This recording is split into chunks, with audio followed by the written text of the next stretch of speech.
dia, então, mais uma vez. Peço aos irmãos que abram comigo suas Bíblias no livro de Colossenses, capítulo 3.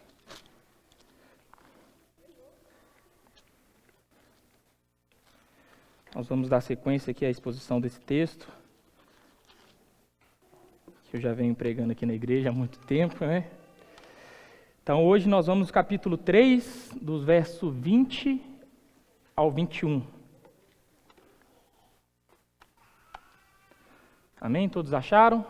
Como o Jonathan falou, né? Dá um tempo aí para as crianças acharem também, né? Para elas participarem do culto, acharem aí Colossenses, capítulo 3,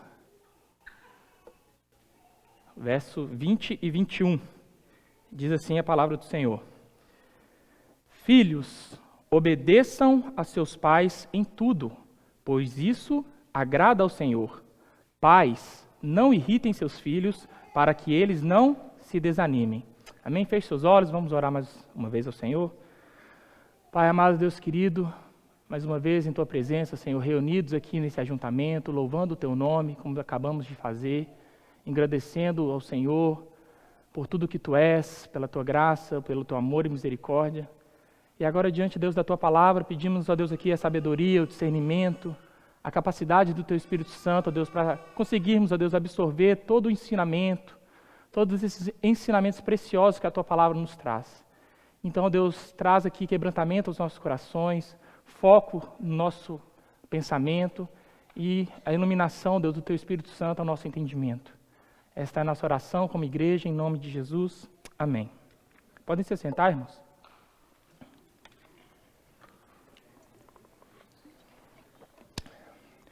Bom, irmãos, vocês sabem que na semana passada, né, nós tivemos o nosso retiro da família, né? Foi o nosso segundo retiro da família. E mais uma vez aqui eu gostaria de reforçar o convite para que você participe, para que você se empenhe em participar desses eventos, quando a igreja promove eventos assim como esse que nós fizemos na semana passada, né? Eu sei que esse segundo encontro, né, esse segundo retiro da família que nós fizemos na semana passada, em especial, ele teve uma dificuldade por conta do calendário escolar, né? Infelizmente, o calendário escolar não coincidiu com as datas que nós reservamos e preparamos para esse evento, para esse retiro, mas nós estamos aprendendo, né? Com tudo isso, nós somos ainda uma igreja que está engatinhando nesse sentido, né? Nós estamos aprendendo e tudo serve como aprendizado para a gente, né? Esse foi apenas o nosso segundo retiro da família. Então, o objetivo é que a gente sempre continue aprendendo, que tudo sirva de experiências para a gente, né? Assim também como nós fizemos ano passado, o retiro dos jovens, né? O primeiro retiro dos jovens. Então, tudo serve como aprendizado para os próximos.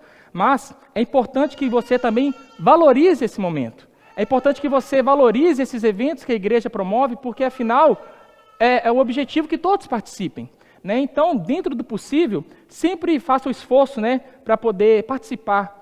Antigamente, nós tínhamos muitas reclamações que a igreja não tinha nenhum evento, a igreja não promovia nenhum retiro, nenhum acampamento. Então, agora que estamos fazendo, é importante, né, que você se empenhe, se programe para poder participar, né, sempre que do possível, se programe para poder participar desse evento, né? Porque, afinal, é algo muito bom para todos nós. A gente aprende muito nesses retiros e a gente também tem uma comunhão intensa, né? Porque a gente está praticamente 24 horas ali com os irmãos, né? Ouvindo o ronco dos irmãos do lado, né? Que dormem nos quartos do lado, porque é uma parede bem fininha que divide lá, né? Os quartos, passando susto nos irmãos 2 horas da madrugada, né? Cadê o Juninho, né, Juninho? Tomando susto aí de madrugada. Então, isso são coisas que ficam na nossa memória. São coisas que a gente cria dentro da nossa comunidade, vão ficando na nossa memória, e também é coisas que a gente vai criando na mente dos nossos filhos, né? Então, é importante você sempre se empenhar e participar disso, né? E justamente aqui, então, falando sobre filhos, o tema do nosso retiro foi esse, né? Filhos, educando daqui para a eternidade, né? E como a sequência do texto em que eu estou pregando aqui, né, de Colossenses, né, que Paulo, aí, desde o capítulo 3 dessa carta de Colossenses, ele vem aqui falando da nossa responsabilidade de um viver santo, de como nós devemos colocar na prática o nosso cristianismo, né? Ou seja, como a gente passa agora a desenvolver na prática toda a doutrina que o próprio Paulo aqui, inspirado pelo Espírito Santo, desde o capítulo 1, ele vem nos exortando, né? Então aqui o capítulo 3, ele serve como essa dobradiça de como a gente deve colocar em prática toda a doutrina que nós aprendemos. Ou seja, é aquilo que a gente chama de juntar a ortodoxia com a ortopraxia. Ou seja, é desenvolver o nosso cristianismo na prática. E aqui, então, né, a partir do capítulo 3 aqui, do verso 18, Paulo ele começa a falar das nossas responsabilidades no lar. Paulo ele foca na nossa vida comum no lar, de como deve ser a vida da mulher cheia do Espírito Santo, de como deve ser a vida do homem cheio do Espírito Santo. Né? Paulo vai falar sobre os relacionamentos do marido e da mulher. Paulo vai falar do relacionamento do pai com o filho. Ou seja, Paulo ele vai focar aqui o evangelho nas áreas mais essenciais da nossa vida, que é a família, que é onde a gente passa, né, a maior parte da nossa vida, no nosso convívio comum do lar com os nossos familiares. Então, aproveitando, né, que a sequência aqui desse texto, né, que Paulo ele vem falando, e onde eu parei aqui no versículo 19, né, onde Paulo fala a respeito do homem, de como ser um homem para a glória de Deus, de como o homem deve servir a sua casa, servir a sua esposa, como o homem deve tratar os seus filhos. Né? A gente aprende isso aqui na carta de Paulo, né, em Colossenses, em Efésios. Hoje, homens estão tendo que pagar aí não sei quantos mil para poder subir uma montanha para aprender a ser homem. Quando basta aprendermos observando e estudando a palavra de Deus. A palavra de Deus nos ensina o que nós devemos fazer, não subir uma montanha como tem sido aí esse movimento que tem acontecido aí, que os irmãos devem estar sabendo do que eu estou falando. Então agora, a partir do verso 20 e do 21, Paulo ele fala aqui sobre o relacionamento de pai e filho. Então, como eu falei, né, aqui o tema do nosso retiro foi esse, filhos educando daqui para a eternidade. Então, aproveitando, né, desse tema e aproveitando da sequência desse texto, e também como a maioria dos irmãos aqui não pôde estar no nosso retiro, eu queria fazer aqui hoje então, nessa manhã, um mini retiro. Vou fazer aqui um resumo do retiro, né? É como se fosse quando você quer assistir uma programação e você, por um acaso, não pôde assistir aquela programação, por exemplo, um jogo de futebol que passou na televisão, aí o que você faz? Depois você vai lá no YouTube e procura ali o compacto, né, o resumo daquele jogo e assiste os melhores momentos. Então, que nessa manhã eu quero fazer um resumo das palestras que nós tivemos lá no retiro, pegar aqui os melhores momentos, né? E para você que esteve lá e viu tudo, é sempre bom a gente rever os melhores momentos, né? Então, a primeira coisa que eu gostaria de falar com os irmãos, e começar tratando aqui, é a respeito da família. Para que serve a família? Ou qual é a definição que nós encontramos na palavra de Deus sobre família? Então, irmãos, a primeira coisa que nós temos que entender é que família é uma comunidade divinamente estabelecida. Né? A família, como nós conhecemos, né? Essa instituição como nós conhecemos, é constituída por um homem, a mulher e seus filhos. Isso é o conceito de família. Né? A família, ela não é uma porção arbitrária de indivíduos, né? Como se cada um resolvesse definir o que é uma família, como se fosse pelo desejo de qualquer um definir o que seja uma família. Não, a palavra de Deus nos define o que é a família. E nós vemos, né, que a palavra de Deus diz que lá em Gênesis 2:24, que diz assim, por essa razão o homem deixará pai e mãe e se unirá à sua mulher, e eles se tornarão uma só carne. Então, irmãos, por mais que a Suprema Corte, né, o Congresso, ou a pessoa mais importante, mais influente, mais poderosa do mundo, resolva redefinir, ou resolva falar o que é o casamento, fora desse conceito, ela não tem esse poder. Isso não redefine o que é um casamento, como nós temos visto hoje, né, conceitos de casamento LGBT, casamento, né, que hoje eles chamam de trisal, casamento a três. Tudo isso são coisas que, embora possam sim destruir a vida de muitas pessoas, mas isso não anula ou não redefine a realidade do que o casamento é em si. O casamento é como nós aprendemos aqui na palavra de Deus, um homem e uma mulher que se unem para formar uma família. Isso é o casamento. Então esse conceito, ele não pode ser removido ou não pode ser modificado. Uma vez que a família, em primeiro lugar, ela não foi inventada por nós não temos o direito de reinventá-la. Nós não temos o direito de querer agora modificar o conceito do que é uma família. A própria palavra de Deus é quem nos define isso. Então, por essa razão, nós devemos tomar cuidado para não tratar a família como algo emendado, como algo desenvolvido por psicólogos, por terapeutas modernos que querem redefinir o que é a família, né, nessa sociedade moderna em que nós vivemos. Por isso, então, eu gostaria de ver com os irmãos aqui a respeito do que a Bíblia trata a respeito do casamento. Qual é o propósito que Deus criou essa instituição? Qual é o propósito do casamento? Então, para vocês aí, jovens, né, solteiros, prestem muita atenção. Toda vez que vocês pensarem no casamento, para qual é o propósito do casamento, a palavra de Deus nos instrui a respeito disso. Então, a primeira coisa que nós precisamos saber, irmãos, é que famílias são a base da sociedade. Toda sociedade é composta por famílias. E, consequentemente, toda igreja é composta por famílias. Então, nós não teremos igrejas santas e uma sociedade bem justa e estruturada se nós não tivermos famílias fortes, se nós não tivermos famílias bem estruturadas.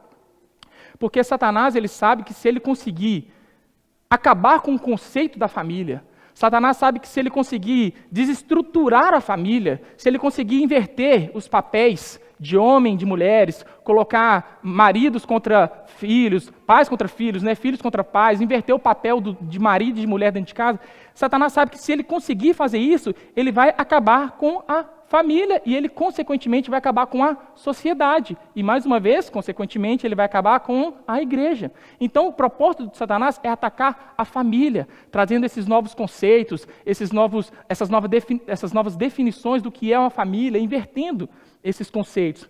Por isso, nós devemos aqui, então, nos atentar para esses ensinamentos preciosos que a palavra de Deus diz aqui a respeito e aplicar o Evangelho na nossa casa, no nosso lar, na nossa vida comum no lar, no nosso trabalho, em todas as áreas da nossa vida, né? E, sobretudo, aqui, na nossa família, que é o foco dessa mensagem, né? Porque a família, né, a sociedade é um espelho da família. Então, assim como está a sociedade, assim como está a família, está a sociedade. Então, se a família vai mal, a sociedade vai mal. Se a família vai mal, a igreja vai mal. E é um lema que nós temos aqui na igreja, né? Famílias fortes igual a igrejas fortes. Mas para isso, então, o que eu falei, nós precisamos considerar e aprender a respeito do casamento. Para que serve o casamento? Nós precisamos entender por que Deus criou essa instituição. Porque cada vez mais existem motivos errados pelos quais as pessoas se casam. As pessoas muitas vezes se casam, né, achando que a sua felicidade será encontrada no casamento. As pessoas se casam, né, dizendo assim, eu quero me casar para ser feliz, achando que o seu cônjuge, não, aquela pessoa com quem ele irá se casar, tem essa obrigação de fazê-lo feliz, achando que essa felicidade estará no outro. Ou às vezes as pessoas se casam por pensar assim, eu quero me sentir completo, eu não quero me sentir sozinho. Ou às vezes elas se casam porque elas acham, eu quero ter uma vida sexual mais ativa. As pessoas se casam por querer sair da casa dos seus pais, porque eu não aguento mais viver aqui na casa dos meus pais, com esses problemas que existem aqui, então eu quero casar para fugir do problema familiar que existe aqui na casa dos meus pais. Então as pessoas se casam por vários motivos errados, irmãos. E não demora muito, né? Logo, talvez no primeiro ano de casamento, às vezes nas primeiras semanas até, eles descobrem que o casamento não é todo aquele mar de rosa que eles esperavam. Porque eles descobrem que no casamento há desafios, há renúncia, há entrega, há muitas coisas que precisam ser estabelecidas no casamento. E com isso elas percebem que os motivos pelos quais elas casaram foram frustrados. E com isso o índice de divórcio tem aumentado cada vez mais. Em alguns países chega a 50% de divórcio, ou seja, 1 a cada 2 casamentos acabam em divórcio, porque as pessoas se casam pelos motivos errados, os mais diversos possíveis. Então, quando Paulo escreve lá em Efésios, e eu peço aos irmãos que abram também suas Bíblias aí em Efésios, volte algumas páginas aí da sua Bíblia e abra comigo lá em Efésios, que é uma carta, né, quase que vamos dizer assim, irmã gêmea dessa de Colossenses, onde Paulo também aqui trata a respeito do mesmo assunto, porém ele dá uma ênfase maior. Paulo dá aqui argumentos mais expressivos, né? Então, em Efésios capítulo 5, no verso 31 e 32, Paulo diz assim: por essa razão, o homem deixará pai e mãe e se unirá à sua mulher, e os dois se tornarão uma só carne. Este é um mistério profundo. Refiro-me, porém, a Cristo e à igreja. Então, qual é o mistério que Paulo está se referindo aqui? O mistério é o casamento, ou o que ele representa. Quando Paulo diz aí, por essa razão, o homem deixará pai e mãe e se unirá à sua mulher, ou seja, Paulo está repetindo as mesmas palavras lá de Gênesis, que nós acabamos de ver, quando o próprio Senhor disse que o homem deixará pai e mãe e os dois se tornarão uma só carne. Aí Paulo vai dizer, este é um mistério profundo, refiro-me, porém, à igreja. Então o mistério, irmãos, era algo que antes estava encoberto. Mistério é algo que antes não havia sido revelado, mas que agora, em Cristo trouxe a luz sobre isso. Cristo trouxe a revelação disso. E o mistério profundo a qual Paulo refere aqui refiro-me, porém, a Cristo e à igreja. E Paulo continua dizendo aí no versículo 33. Portanto, ou seja, como uma conclusão desse pensamento, o mistério que agora foi descoberto através dessa revelação que veio de Cristo, portanto, essa é a conclusão do pensamento de Paulo, ele diz, cada um de vocês também ame a sua mulher como a si mesmo, e a mulher trate o marido com todo respeito. Ou seja, Paulo está dizendo aqui que o mistério que antes estava oculto e que agora foi revelado é que o casamento existe para servir como um reflexo, como um espelho do relacionamento de Cristo com a sua igreja. Este é o propósito do casamento. Foi para isso que Deus criou o casamento, não para que você se sentisse completo, não para que você fugisse dos problemas da casa do seu pai, não para que você procurasse ser feliz. É lógico que todas essas coisas são válidas. Ninguém quer ter um casamento infeliz, um casamento frustrado. Mas o propósito maior de tudo isso foi que o casamento serve para testemunhar para o mundo o seu relacionamento com a sua mulher, com o seu marido, o seu casamento serve para testemunhar para o mundo o relacionamento de Cristo com a sua igreja. É como se nós fôssemos explicar o evangelho para os nossos filhos e os nossos filhos perguntassem, pai, o que é o evangelho? Nós deveríamos ser capazes de dizer assim, o evangelho é como o casamento do papai e da mamãe. Olhe para nós, veja como o papai, em amor à mamãe, faz tudo por ela. O papai ama a mamãe a ponto de dar a vida pela mamãe, assim como Cristo fez pela igreja. E olha como, em resposta a isso, como a mamãe ama o papai e ela se submete ao papai em tudo, assim como a igreja se submete a Cristo. Este é o propósito do casamento. Então, irmãos, como eu falei, o tema lá do nosso retiro foi falar a respeito dos filhos. E o casamento também serve como esse reflexo para o mundo de como nós tratamos os nossos filhos, porque nós devemos imitar o mesmo padrão, e nós vamos ver isso aqui para frente, do relacionamento de Deus para com os seus filhos, para com os seus santos, com os seus justos, como foi o salmo que o Jonathan leu aqui nesta manhã. E assim também deve ser o nosso relacionamento para com os nossos filhos. Então, nós poderíamos nos perguntar aí, a respeito desse tema, filhos, educando daqui para a eternidade. E nós poderíamos perguntar, por que isso importa? Qual a importância disso para todos nós? Porque o princípio do Evangelho, irmão, que nós vamos ver aqui, eles devem ser aplicados em todas as áreas da nossa vida. E como eu falei, sobretudo aqui, na construção do nosso lar, no nosso relacionamento de marido e mulher, nos nossos relacionamentos de pais para com filhos. E a primeira coisa que nós devemos fazer para isso, então, é sermos mímicos de Deus. Aproveitando que você está com a sua Bíblia aberta em Efésios, o versículo 1, no capítulo 5, diz assim, portanto, sejam imitadores de Deus como filhos amados. No original, no grego, essa palavra que é traduzida para nós aqui como imitadores, em algumas traduções traz aí seguidores, é justamente a palavra de onde nós extraímos o termo mímica. Ou seja, Paulo está ordenando aqui que nós imitemos a Deus, que nós copiemos a Deus. Nós somos filhos amados de Deus. E assim como um filho olha para o seu pai e o admira e quer imitar ele em tudo, assim nós devemos olhar para o nosso Pai Celestial, assim nós devemos olhar para Deus e imitá-lo. Porque isso faz parte da nossa natureza. Nós somos, por natureza, imitadores. Nós imitamos de forma instintiva, de forma natural. né? Basta ver como nós, às vezes, passamos muito tempo com uma pessoa e às vezes a gente acaba pegando um pouco do jeito daquela pessoa, os trejeitos daquela pessoa de falar, né? Lá no retiro dos jovens, os jovens voltaram para casa falando, uai, sou, trem bom, né? Porque a gente passou muito tempo ali convivendo. Então, nós fazemos isso o tempo todo, porque nós somos altamente influenciados e influenciamos aqueles que estão ao nosso redor. Né? Basta ver aí o relacionamento de pai para filho, como o filho está ali o tempo todo observando o seu pai. A gente vê, né, como criança, nós aprendemos a andar, a falar, observando os nossos pais. Né? Aquele ditado, né? Filho de peixe, peixinho é. Porque nós passamos o tempo todo a observar e imitar os nossos pais. Né? Mas a imitação mais fundamental, a qual a Bíblia nos chama a imitar, é o nosso relacionamento com aquele que nos criou. É o nosso relacionamento com o nosso Senhor, com aquele que nós adoramos. Essa é a imitação mais fundamental a qual a Bíblia nos chama a sermos imitadores, sermos mímicos de Deus. Agora, irmão, se você não imita a Deus, se você não busca observar a palavra de Deus diariamente, observando a sua palavra e aprendendo com a sua palavra, sendo transformado dia a dia, de glória em glória, se você não busca o Senhor, tudo o que você deveria querer é que o seu filho não o imitasse. A última coisa que você deveria querer, se você não imita a Deus, é que o seu filho não o imite. Porém, a má notícia é que os seus filhos vão copiá-lo, queira você ou não. Como eu disse, filho de peixe, peixinho é.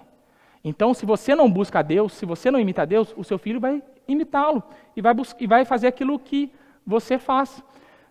Quando nós nos tornamos pais, né, nós ficamos preocupados, né? Olha o pai fresco lá no fundo lá. Ó. Então, quando nós nos tornamos pais, a nossa preocupação é, meu Deus do céu, e agora o que eu faço? Como que eu vou agir nessa situação? E agora é tudo novo. Às vezes a gente fica querendo soluções, a gente às vezes busca por soluções através de manuais de autoajuda, manuais de como criar os filhos para a glória de Deus, como fazer com que 10 passos para que os nossos filhos o obedeçam. A gente às vezes fica criando essas preocupações. Porém, há uma falsa premissa nessa preocupação. Porque nós temos a Bíblia, irmãos. E tudo que nós precisamos é aprender a respeito do que a Bíblia diz, não procurar em manuais de autoajuda, não procurar em referências que são mundanas, esses psicólogos, terapeutas, educadores que hoje nós encontramos aí. O que nós precisamos é conhecer a palavra de Deus e pedir ao Senhor que nos ajude nessa nova empreitada, né, que nós agora nos inserimos de sermos pai e mãe, que o próprio Senhor nos ajude. Então, o propósito do pai e mãe, por fim, é ser um instrumento de salvação para o seu filho. Nós não somos a base que irá salvar. Nós sabemos que o único que é capaz de fazer isso é o nosso Senhor Jesus Cristo. Mas nós somos chamados a imitá-lo. Nós somos chamados a copiar aquele que pode salvar os nossos filhos, aquele que é o fundamento da nossa salvação. Nós pais não somos capazes de salvar os nossos filhos. Não há uma fórmula mágica, né? Não há um botão que a gente vai apertar lá, assim, agora é a hora da salvação, vou transformar o meu filho num crente, no salvo, transforma. Quem dera se fosse assim, né? Quem dera se fosse fácil desse jeito. Mas nós somos chamados a imitar, a preparar o caminho, preparar o coração dos nossos filhos para que eles recebam o Evangelho. Nós somos chamados a criar um ambiente, uma atmosfera no nosso lar propício para que o Evangelho possa chegar ao coração dos nossos filhos. Esse é o nosso dever como pais. Né? Isso a gente faz de uma forma simples, de uma forma orgânica. É sentado à mesa com os filhos, à medida que nós estamos ali, sentado à mesa com eles, almoçando, tomando café, é orar com eles, ler a Bíblia, explicar a eles a respeito do Evangelho. Em todas as situações, aproveitar cada oportunidade. Está chovendo, olha filho, como que Deus... mostrar para eles, olha, quando Deus criou a chuva, né, mostrar a criação, tudo faz parte de prepararmos o coração dos nossos filhos para que ele possa receber o Evangelho.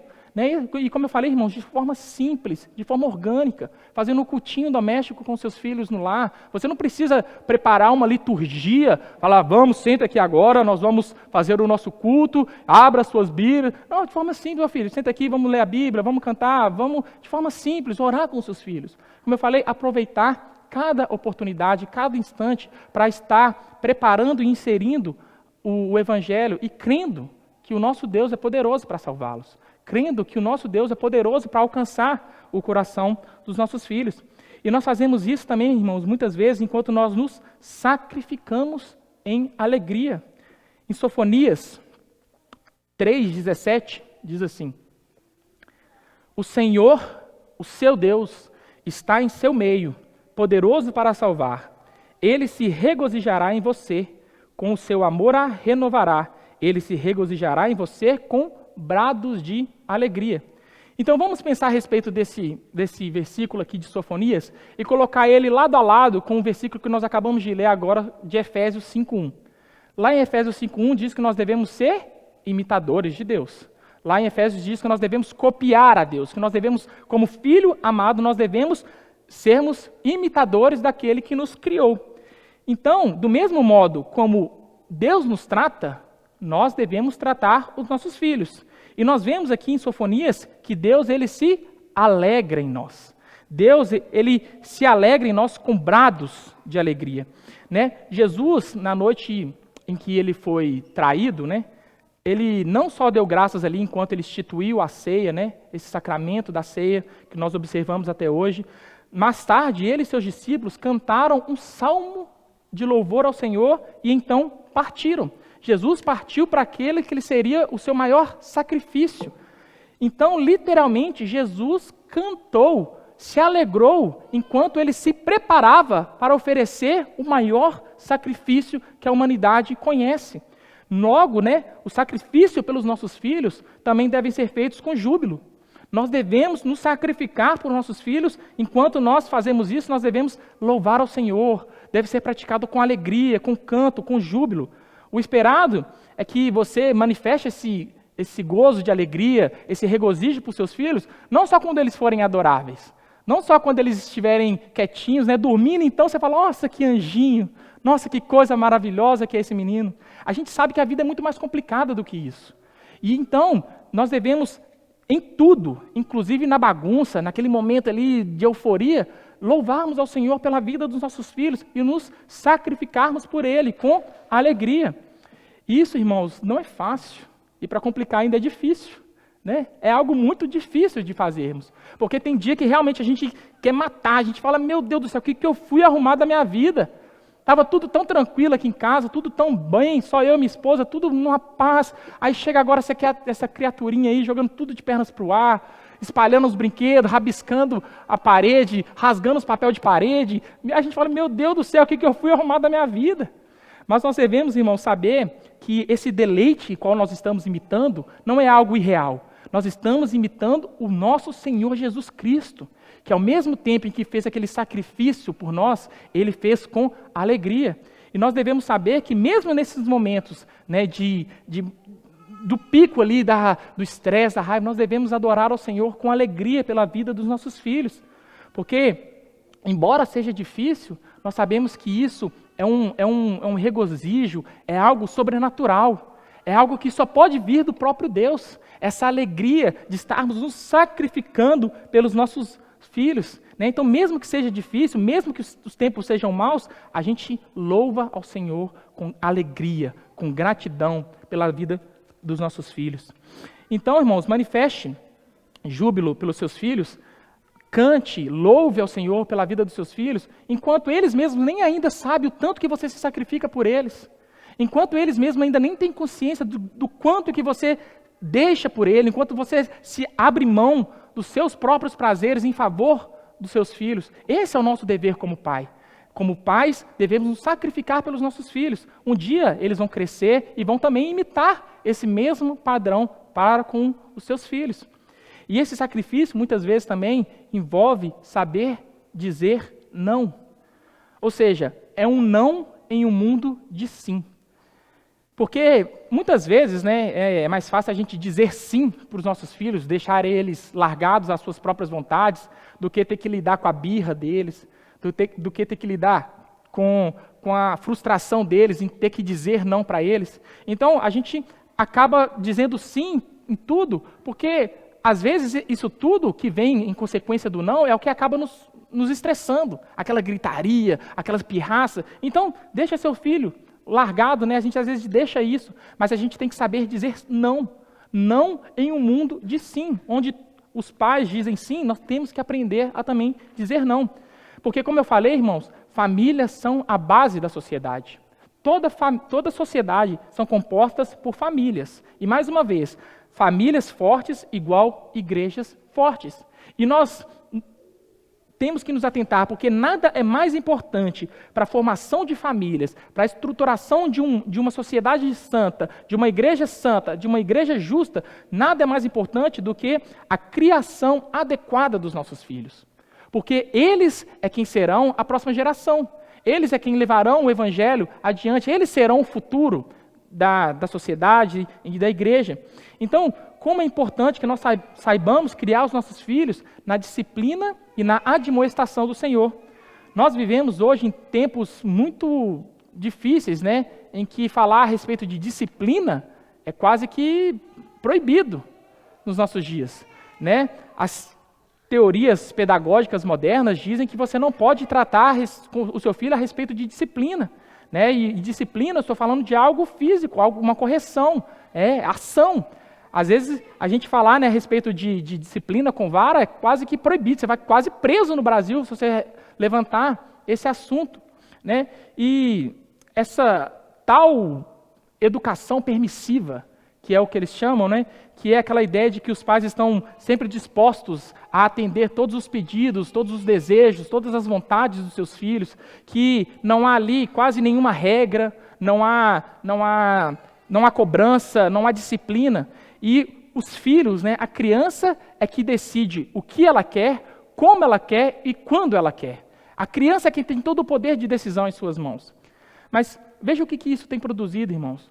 Tem produzido uma geração de jovens tolos, jovens frágeis, jovens que não sabem assumir responsabilidades, que não sabem ter compromisso, jovens que são levados pelos seus próprios prazeres, pelas suas próprias vontades, que não sabem dizer não ao pecado.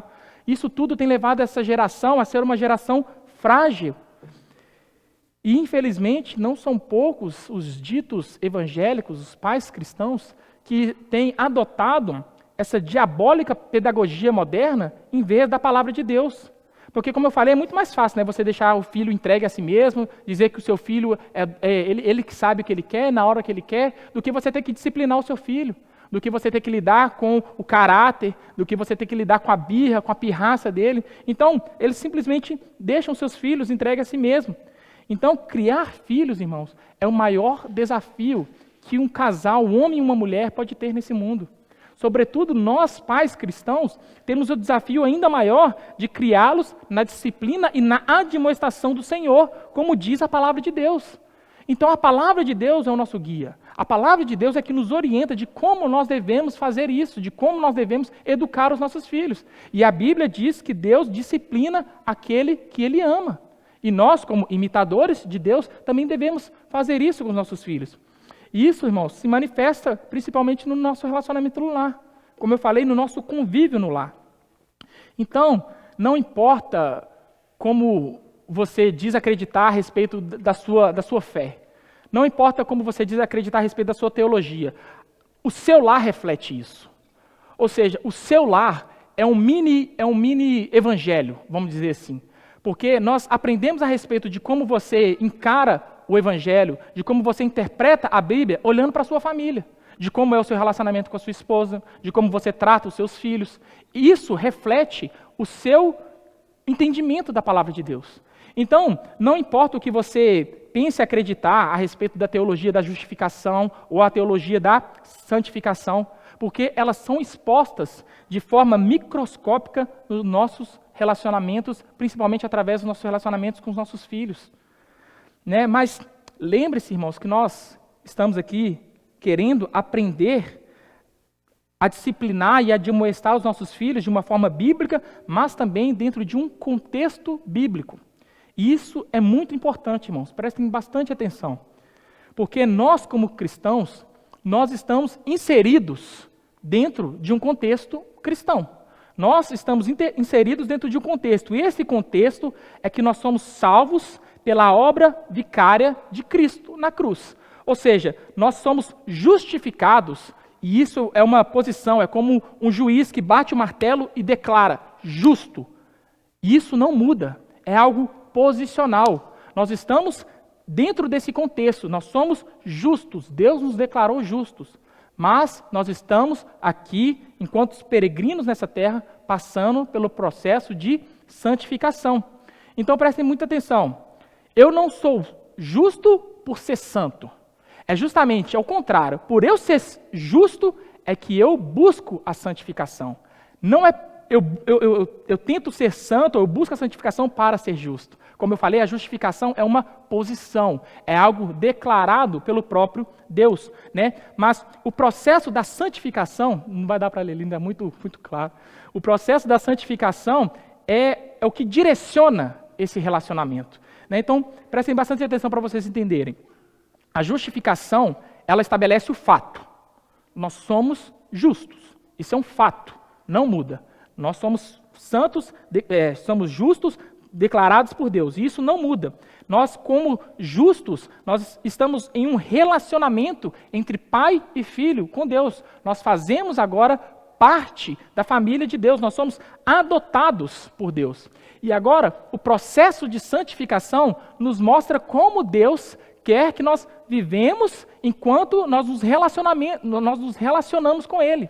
Ou seja, a santificação é aquilo que vai direcionar o meu relacionamento com Deus. Eu me santifico porque eu sou justo, eu faço parte da família de Deus.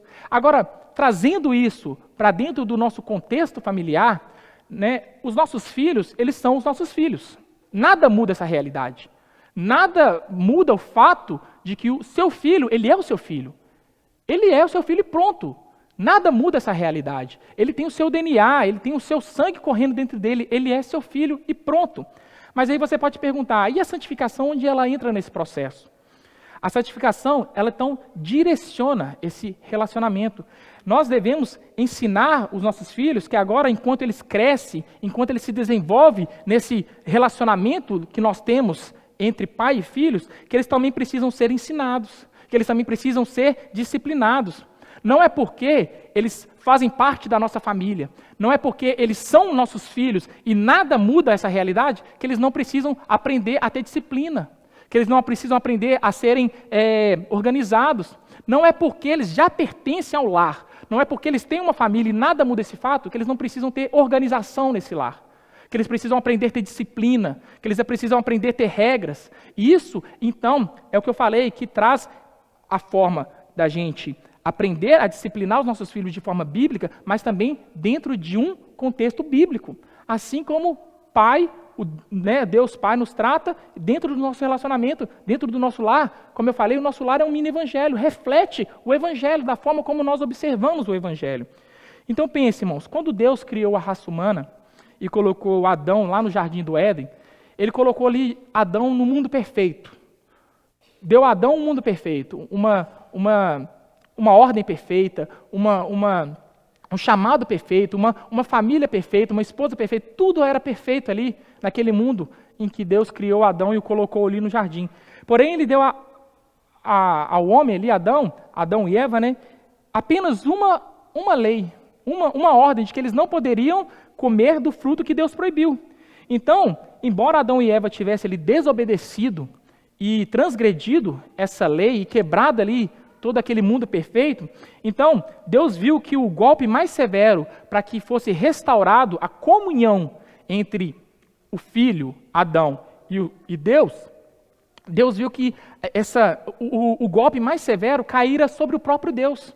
O próprio Deus ofereceu o seu filho como o sacrifício, como aquele que traria essa comunhão, restauraria a comunhão entre nós e o Pai, porque nós pecamos, mas o golpe mais severo caiu sobre o próprio Deus, que entregou o seu Filho para ser punido em nosso lugar por conta dos nossos pecados, né? E é a promessa que nós vemos lá, né, em Gênesis 3,15, que diz que o filho, o descendente da mulher, esmagaria a cabeça da serpente, mas que ela morderia, né, e também feriria o seu calcanhar. Então, o sacrifício que Cristo teve que fazer por conta dos nossos pecados. Então, nós devemos replicar isso também nos nossos lares.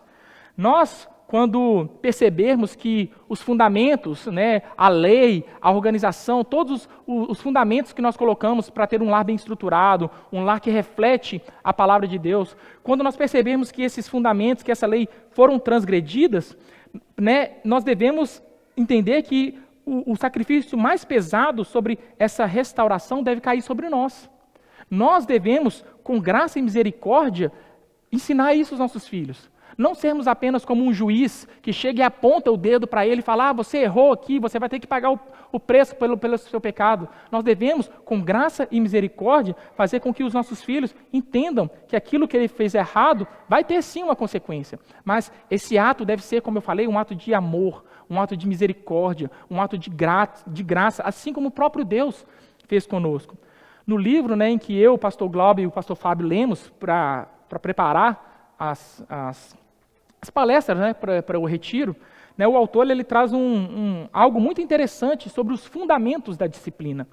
E esse, como eu falei, é um assunto muito polêmico, porque hoje em dia, né, as pessoas não aceitam essa questão de falar da disciplina física, da correção dos nossos filhos. Então, eu peço aos irmãos que quebrante o seu coração para o que a palavra de Deus nos ensina.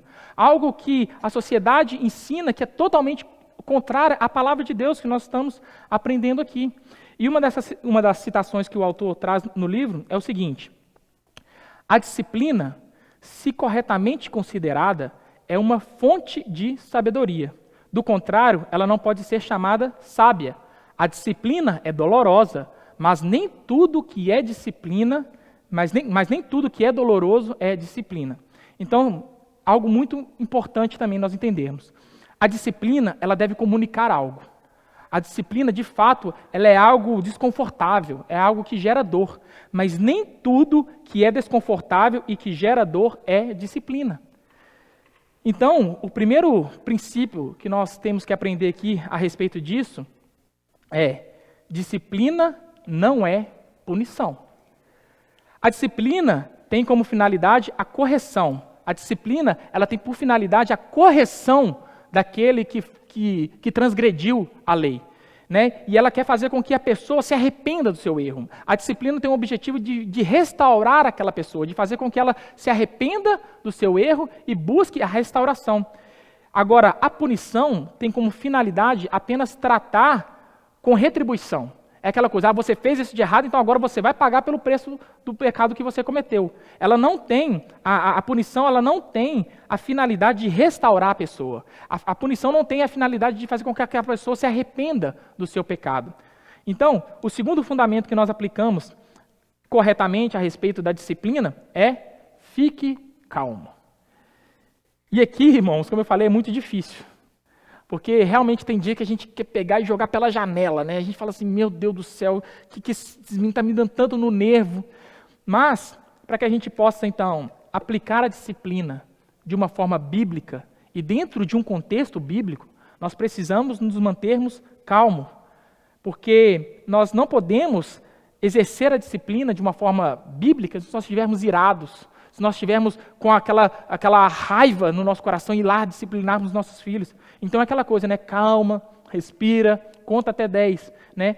Porque senão você corre um risco muito grande de não ser mais disciplina e passar para a pancadaria, passar para estar espancando seus filhos e não disciplinando.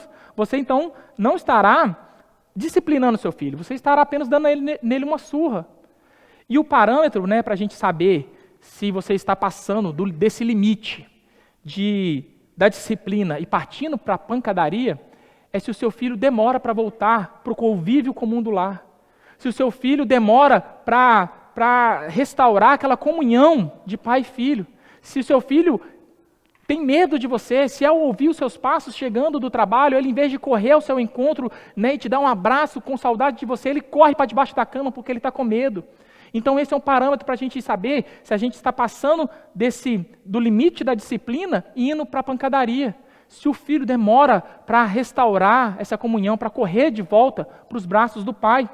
E se isso tem acontecido, irmãos, você precisa se arrepender do seu pecado e buscar o mais rápido possível o perdão do seu filho, porque isso é pecado. Quando eu tenho que disciplinar, né, os meninos lá em casa, principalmente o Isaac, né, que sempre dá mais trabalho nesse sentido, no momento ali da disciplina, né, ele chora, faz o show dele todo lá, fala que eu não quero mais ver papai, eu não quero mais conversar com papai.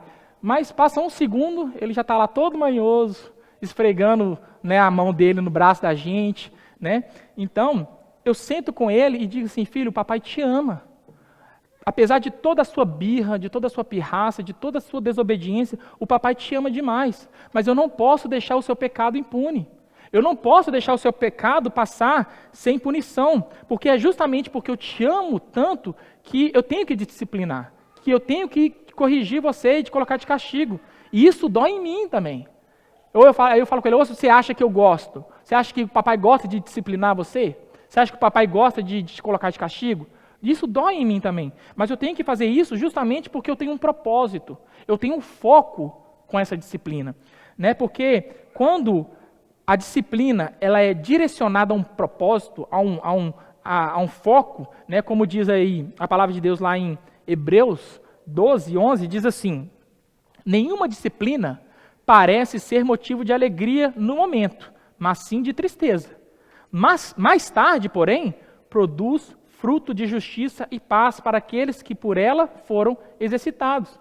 Então, a instrução dos filhos é a oportunidade que você tem de amá-los. A disciplina dos filhos é a oportunidade que você tem de demonstrar o seu amor para ele enquanto você o disciplina, enquanto você o corrige.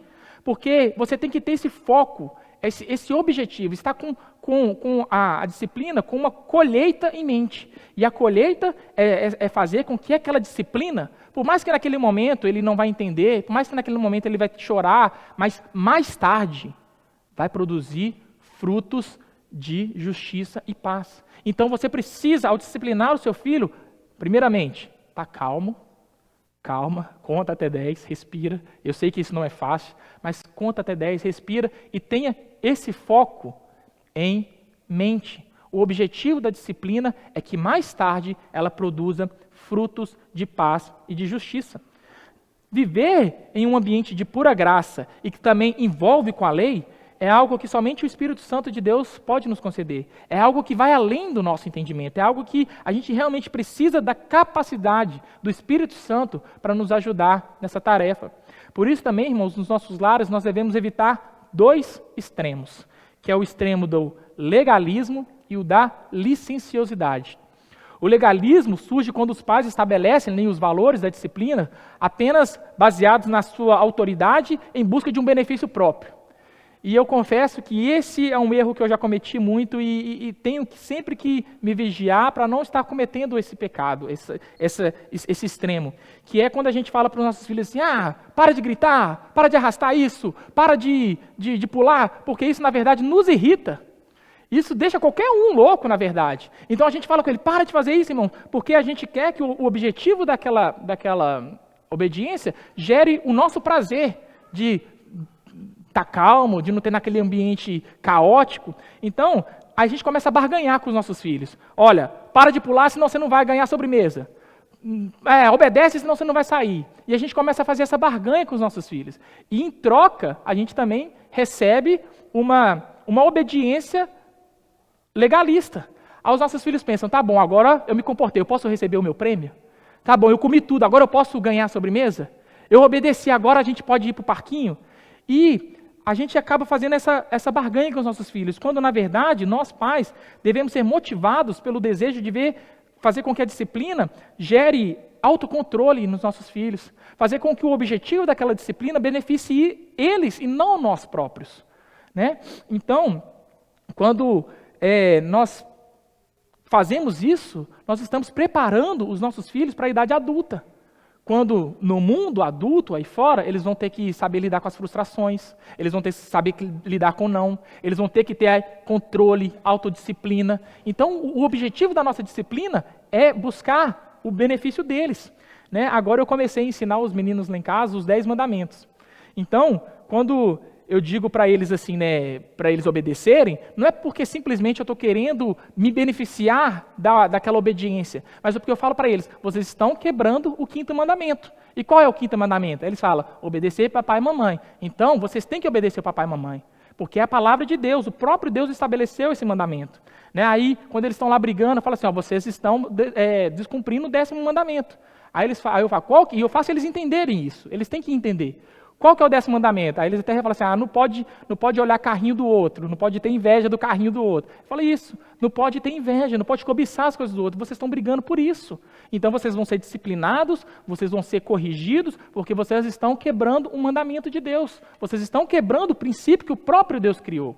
E isso é o nosso objetivo como pais. Agora, o outro extremo disso é a licenciosidade. Quando os pais percebem que o legalismo demanda trabalho demais. Aquela coisa, não, esse negócio de toda hora tem que ficar colocando regra, esse negócio de toda hora tem que ficar pedindo para parar, toda hora tem que falar, não, esse negócio demanda trabalho demais. Então eu deixo meu filho na licenciosidade, fazer o que ele quer, e assim eu não tenho trabalho nenhum. Quando isso, na verdade, mais uma vez, só está demonstrando a falta de sabedoria em lidar com os nossos filhos. Né? Por isso, meus irmãos, que eu falei que viver em um ambiente de pura graça, mas que também se envolve com a lei, é algo que somente o Espírito Santo pode nos ajudar, pode nos conceder. E agora, por último, eu gostaria de tratar com os irmãos, é como criar os nossos filhos na comunidade da fé. Na semana passada, né, o pastor Glauber começou a falar sobre isso e deu uma pincelada a respeito dessa palestra que ele deu para nós lá no Retiro, mas hoje eu gostaria, né, de enfatizar um pouco mais falando sobre isso, né, do que nós aprendemos lá no Retiro, porque a nossa igreja tem bastante criança, né? E de um tempo para cá, de uns, 5 anos para cá, triplicou o número de crianças na nossa igreja. E graças a Deus por isso. Irmãos foram chegando, né, com filhos, e graças a Deus por isso.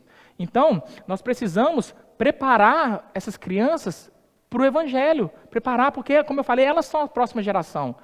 A nossa esperança, a nossa oração é que do meio dessas crianças saiam aqui homens e mulheres de Deus que vão levar a palavra de Deus adiante. Homens que vão, né, guardar a palavra de Deus no seu coração. Homens e mulheres que vão ser essa próxima geração de crentes. Então esse é o nosso objetivo. E nós que temos filho pequeno, nós sabemos o quanto é difícil na prática, porque na teoria tudo é fácil, né? Simplesmente falar, faça isso, faça aquilo, é fácil. Mas nós que temos filhos pequenos, nós sabemos o quanto que na prática é difícil nós fazermos com que os nossos filhos fiquem quietos no culto. E a coisa que eu mais fiz, irmãos, depois que eu me tornei pai, foi pagar a língua. A coisa que eu mais fiz. Porque às vezes é comum a gente olhar, né? Às vezes nós quando não temos filhos, a gente olha para um casal, para um pai e mãe que está tendo ali uma dificuldade, cometendo alguns erros até com seus filhos, e a gente olha e fala assim, se fosse meu filho eu não faria aquilo.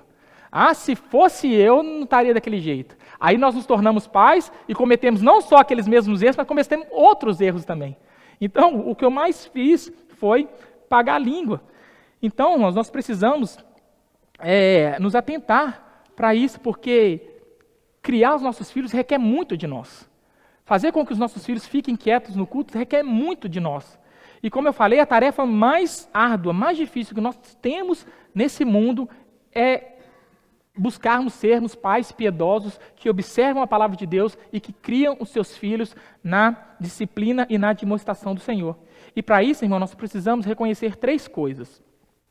Primeiro, nós precisamos do Espírito Santo para nos ajudar a cumprir essa tarefa. Nós precisamos do Espírito Santo de Deus de ajudar a cumprir essa tarefa de criar os filhos para a glória de Deus.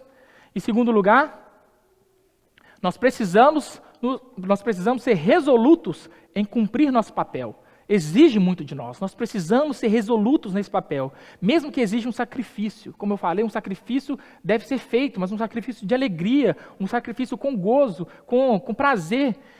Mesmo que exija um sacrifício e que tenhamos que renunciar aos nossos próprios desejos. E em terceiro lugar, precisamos da ajuda da comunidade da fé nessa tarefa. E especificamente agora sobre esse terceiro ponto, nós precisamos ouvir os conselhos uns dos outros. Eu sei, irmãos, que quando fala a respeito, né, de criação de filhos, muitos conselhos surgem, muitas coisas a gente ouve, né? E é claro que como cristãos, nós de cara já descartamos todo o conselho que vá contra a palavra de Deus. Se você receber um conselho a respeito de algo, do seu relacionamento com sua esposa, ou do relacionamento dos seus filhos, mas isso vai contra a palavra de Deus, nós de cara já, abertamente já falamos para essa pessoa, não, eu sou um cristão, não vou fazer isso. Nós já rejeitamos esses conselhos. Mas, por vezes, nós recebemos vários conselhos que a Bíblia não trata a respeito. Ela não fala se há um certo ou um errado a respeito daquilo. Como, por exemplo, a Bíblia, alguns dizem, né, que dá chupeta para o seu filho, porque isso ajuda ele a acalmar. Outros já dizem que não vou dar chupeta para o meu filho. Isso estraga os dentes, sei lá, tem o seu propósito em não dar chupeta para o filho. Ou então outros acham que você pode dar qualquer tipo de alimento para o seu filho. Aí o outro fala, não, esse alimento aqui eu não posso dar para o meu filho, isso aqui vai fazer mal para ele. Outros já acham que pode deixar o filho ser criado em qualquer ambiente, com o pé no chão, porque isso vai ajudar na imunidade do filho, vai fazer com que ele cresça forte. Outros já têm um cuidado excessivo, né, com a higiene do filho, fala, não, ele não pode pisar descalço aqui no chão, porque senão ele vai pegar um vírus, um germe, sei lá, e pode morrer por conta disso. Então, irmãos, não há um certo e um errado a respeito disso. Porque nós não encontramos, né, na Bíblia um versículo dizendo, não darás chupeta para o seu filho. Ou nós não encontramos um versículo, não deixarás seus filhos andar com o pé descalço no chão. Não há um certo e um errado a respeito disso. O que nós temos que fazer nesse caso é aplicar Romanos 14:5, que diz assim, há quem considere um dia mais sagrado que outro. Há quem considere iguais todos os dias. Cada um deve estar plenamente convicto em sua própria mente. Ou seja, uma das formas da gente conseguir manter a paz numa congregação tão diversificada, em que a gente encontra aqui pessoas vindas de todas as partes do Brasil, né, às vezes também de outras nações, né? Então, uma das formas da gente conseguir fazer com que nós vivamos aqui em harmonia, em paz, é deixar com que cada um faça as coisas do seu jeito. Se você acha que é certo dar chupeta para o seu filho, faça. Mas se você acha que é errado, não faça. E vamos viver em paz com isso. Nós precisamos, sim, estar totalmente convictos daquilo que nós temos, né? Porque no final do dia somos nós quem tomaremos as decisões para as nossas famílias, mas também é preciso estar aberto a opiniões de outras pessoas. É nosso dever também, como cristão, ouvir o que um irmão chega para falar. Porque se você não ouve, ou se você se irrita, quando o irmão vem, às vezes, questionar o porquê de você estar agindo desse jeito, por que você está tratando o filho desse jeito, se você não ouve aquilo, ou se você se irrita com aquilo, você está tendo uma atitude pagã. Nós vivemos numa comunidade, né? Eu quando falo a tendência, né, para nós é fazer com que os nossos filhos entendam que a gente está inserido numa comunidade maior, que essa comunidade aqui faz parte de uma família maior do que simplesmente a família dele, que envolve ali o papai, a mamãe, um irmãozinho, uma irmãzinha. Então nós fazemos parte de uma comunidade maior. Então, como pais, nós não podemos ter aquela atitude, quando alguém vier falar com a gente, né, a gente querer já logo levantar um escudo e tirar a espada e partir para o ataque. Você está falando do meu filho, mas o seu também é desse jeito e desse jeito. Nós temos que saber ouvir, porque pode ser que você não saiba que o seu filho é um incômodo no culto. Pode ser que talvez uma pessoa que está sentada do outro lado, totalmente oposto ao que você senta na igreja, pode ser que essa pessoa não saiba o sobrenome do seu filho, mas pode ser que ela saiba que o seu filho é um incômodo no culto. E aí é nosso dever ouvir, saber filtrar tudo e agradecer até pela coragem daquele irmão ter vindo falar com a gente, daquele irmão ter tido a coragem de nos ajudar nessa criação dos nossos filhos. Então nós precisamos, sim, irmãos, dessa retaguarda. Nós precisamos, assim, nos abrir para receber dos nossos irmãos, né, e saber que nós não precisamos ter vergonha até de pedir ajuda em relação a isso, porque ninguém sabe tudo. Então nós precisamos, sim, um do outro, né? Em segundo lugar, vou pular aqui esse slide. Em segundo lugar, nós devemos criar os nossos filhos ensinando-os o quanto o culto é importante. Como nós vimos até aqui, irmãos, nós aprendemos que os nossos filhos, eles nos imitam em tudo. E nós devemos ser imitadores de Deus, né? E nós aprendemos como que, na prática, nós também devemos fazer com que os nossos filhos nos imitem, ensinando o quanto o culto é importante. Agora, se você trata a reunião solene, o culto, como uma mera reunião, se você falta por qualquer motivo, se você, né, troca o culto por qualquer outro compromisso, se talvez na sua agenda o culto está ali meio espremidinho, né? Você fala, se der tempo a gente vai no culto. Se der tempo a gente vai, porque eu tenho um outro compromisso mais importante. Então saiba que o seu filho também não levará o culto a sério. Saiba que o seu filho fará a mesma coisa. E se estando aqui, o seu filho percebe que você não presta atenção no culto, que às vezes você vem e fica conversando, conversas desnecessárias, fica mexendo no celular, às vezes cai no sono porque não se preparou para estar no dia do Senhor, no sábado à noite. Se seu filho percebe isso, ele também não levará o culto a sério. Esses dias, né, atrás, eu achei muito legal, né, o Jonathan e a Gabi estavam lá em casa, e o Natan, ele começou a brincar de ser pastor. Aí foi muito engraçado que ele chegou assim, a gente estava lá na sala do nada, ele chegou assim no meio, a gente estava na cozinha, ele chegou assim no meio da sala lá, e começou a brincar assim, irmãos, abram suas Bíblias, nós vamos ler a palavra de Deus, e fingia que estava lendo ali a Bíblia, e depois ele fechava, colocava a Bíblia para trás, agora nós vamos cantar. E ele mesmo escolhia as músicas que ele queria cantar. E cantava, e depois fazia a mesma coisa. Irmãos, e repetia aquilo, ficou ali repetindo aquilo um tanto de vezes. Então assim, como que ele aprendeu isso? Porque como eu falei, lá em casa eu faço sim um cultinho com eles, mas não tenho toda essa liturgia. Não é eu falo assim, Natan, Isaac, senta aqui, agora nós vamos ter o culto, abra as suas Bíblias. Né? Não, é coisa simples, natural. Então onde ele aprendeu isso? Ele aprendeu isso aqui, na igreja. Então lembre-se, irmãos, que o fato de nós mantermos os nossos filhos aqui conosco na hora do culto é justamente para que eles aprendam a como cultuar ao Senhor. Por isso que nós não temos uma salinha em que os filhos vão, né, para lá na hora do culto, porque isso seria muito mais fácil, né, para os pais. Simplesmente chegar aqui na hora do culto, largar lá os filhos numa salinha ali e aí entregar essa responsabilidade para os tios e para as tias que estão lá, né? Mas isso é responsabilidade do pai. Né? Você não tem que terceirizar essa responsabilidade a ninguém. Então, o nosso dever é fazer com que os nossos filhos estejam aqui cultuando ao Senhor. É lógico que eles, assim, como o Isaac e o Natan agora, os mais menorzinhos, eles não entendem isso, eles não vão compreender, mas eles estão observando. E quando chegar a idade da maturidade, ou a idade de uma consciência, eles vão saber fazer essa transição muito mais fácil do que se a gente tivesse as crianças lá no cultinho, e numa salinha, e falasse assim, agora já estão na hora já chegaram numa idade perfeita para estar no cultinho, e traz eles para dentro do culto, e tenta inserir eles no culto agora. Essa transição seria muito mais difícil. Por isso, então, que nós mantemos os nossos filhos no culto. E é uma responsabilidade, sobretudo, do pai.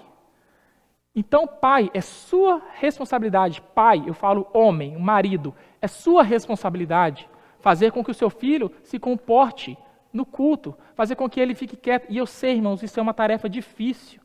Nós sabemos que temos filhos pequenos, o quanto isso é difícil. Mas não deixe essa responsabilidade simplesmente jogada à sua esposa. Seja você, pai, aquele, se preciso for, ter que pegar o seu filho no colo, ficar com ele em pé no canto, levar ele lá para fora, mas faça com que a sua esposa preste atenção no culto. Faça esse sacrifício por ela.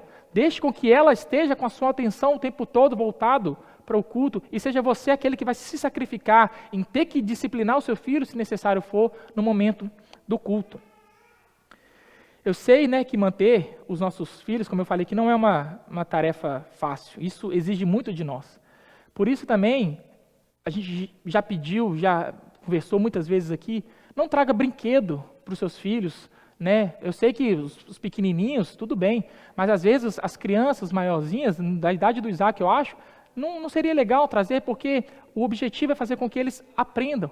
E aí, se o seu filho traz um brinquedinho, e a gente, né, tem um pai lá que está se esforçando para tentar manter o seu filho quieto no culto, e ele vê o seu filho lá com outro brinquedo, como que a gente vai conseguir... não, ele pode, mas não pode, como que... Então, é o que a gente faz, né? E como que a gente faz isso? Treinando os nossos filhos em casa. Isso não é da noite para o dia que acontece, irmãos. Então, é treinando o seu filho fazendo o cultinho com ele em casa, mantendo ele sentado à mesa à hora das refeições. Você tem um controle sobre os seus filhos. Porque se você olha para uma criança que não pode ser controlada na hora do culto, só mostra que os pais não têm um controle sobre aquele filho. E isso como eu falei, do convívio do lar. Então nós precisamos fazer isso pedindo ao Espírito Santo que nos ajude no nosso convívio no lar, a ensinar os nossos filhos e fazer com que aqui na hora do culto eles aprendam o quanto o culto é importante, o quanto nós nos preparamos para estarmos aqui, como nós cantamos aqui, ajuntados, né, nesse ajuntamento com todos os nossos irmãos, louvando ao Senhor. Ensine ele a cantar, ensine ele a abrir a Bíblia, mesmo que ele não saiba lá onde que estão os livros, a procurar, ensine ele a amar o culto público, essa reunião solene que nós fazemos aqui. Em terceiro lugar, irmãos, correndo aqui,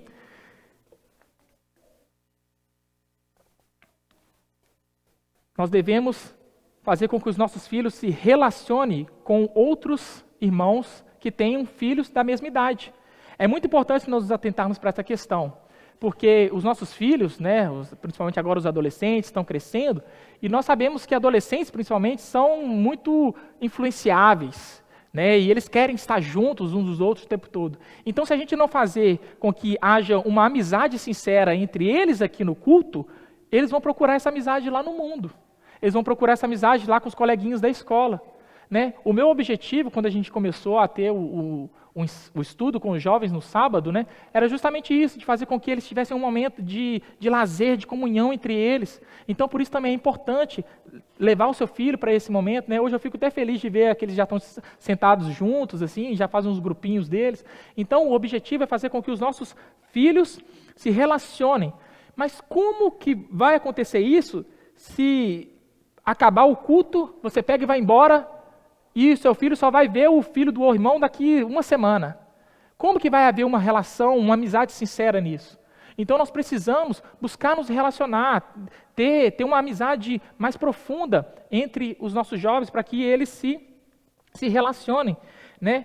E daí dessa amizade, quem sabe também possa surgir algo mais profundo.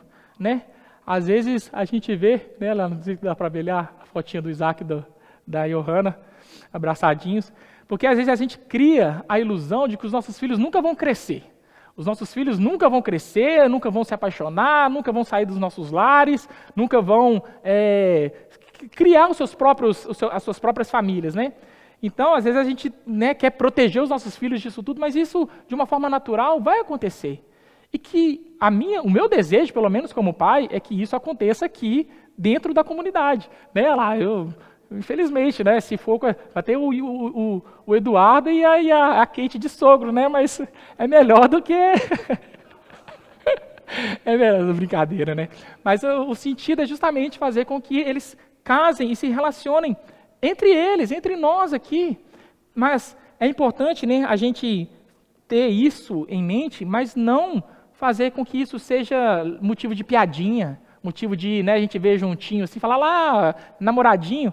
Deixa com que orar para que as coisas que aconteçam de forma orgânica, de forma natural, né? Porque senão eles vão se relacionar com as pessoas do mundo. E eu, particularmente, não quero que meu filho tenha uma esposa ímpia, tenha uma esposa que não seja cristã. Eu acho que tenho quase certeza que você, como pai, também não quer que seu filho se relacione com alguém que não seja cristão.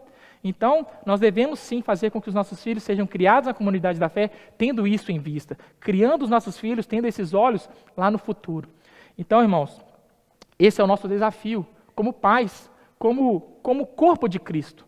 Não somente pai e mãe, mas todos nós, como crentes no Senhor. Mesmo os irmãos que não têm filhos, todos nós, ou talvez aqueles irmãos que já têm filhos mais velhos, né, e falam, não preciso mais me preocupar agora em ter que fazer com que meu filho fique quieto no culto, já passei dessa fase.